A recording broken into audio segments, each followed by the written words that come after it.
Just before the election on 4 November, around 6 p.m. in the evening, an article came out on Politico. It was written by Amanda Moore, and the title of the article is "A Trump Field Director Was Fired for Being a White Nationalist." Luke Mayer was Trump's regional field director for Western Pennsylvania.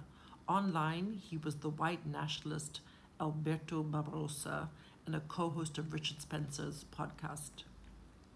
This story broke just before the election, on election eve, but the mainstream media is not even talking about it because there's such a tsunami of appalling, alarming, unnerving, perturbing, MAGAverse shenanigans, they can't even keep up. But that doesn't mean that we shouldn't. So I just want to tell you, if you don't know who Richard Spencer is, Richard Spencer organized the 2017 white supremacist Unite the Right Rally in Charlottesville, Virginia, the one where neo-Nazis marched through the streets, chanting "blood and soil, Jews will not replace us." And then Trump said there were very fine people on both sides talking about the neo-Nazis who were talking about killing Jewish people and replacing Jewish people, and those who were marching in protest of those abhorrent and disgusting views.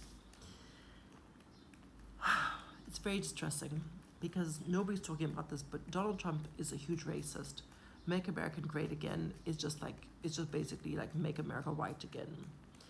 So this Trump staffer who was just fired on Friday, the Friday before the election, would go on the joint podcast with Richard Spencer, a known racist.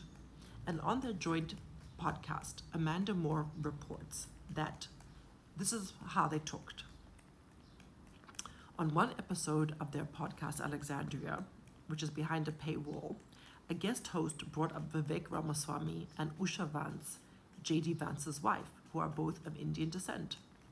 And they said, Indians are just sort of taking over. It's like with Jews, right? They're just going to be everywhere. And like, it's just going to be something we have to sort of deal with on the margins. The country is not going to return to Ben Franklin's heady, glorious ideals of a pure, Hyperborean ethno-state. That's what Luke Mayer, the guy who worked for the Trump campaign in Western Pennsylvania, had to say. But what you can preserve, he said, is something where we have complete and total control. Something not unlike Rhodesia or South Africa. This is what they said in the podcast. It's so shocking, and yet no one's talking about it because they're too busy talking about whatever other nonsense they talk about. Do you understand that people who work for Trump want America to become like apartheid-era South Africa, which is where Elon Musk was born, okay? And Rhodesia was the old name for Zimbabwe. And that was white minority rule, where the white minority ruled over the black majority, where they had everything going for them because black people had no rights. And that is exactly what the Trump Make America Great Again is basically like Make America White Again. And I'm sick of hearing Trump voters talking about how he's good in the economy. Trump is not good in the economy. He bankrupted 6 businesses. Okay, he's a con man. Okay, I have to hang up now. And I'm sorry, I'm like literally on my bed. I'm exhausted. I'm with my cat. Look at my nice cat. She's relaxing. Like, can you see her? She's relaxing. I want to relax also, but I can't because the election is so stressful. Okay, please go out and vote. If you haven't voted already, you must put on some pearls and go and vote for Kamala Harris.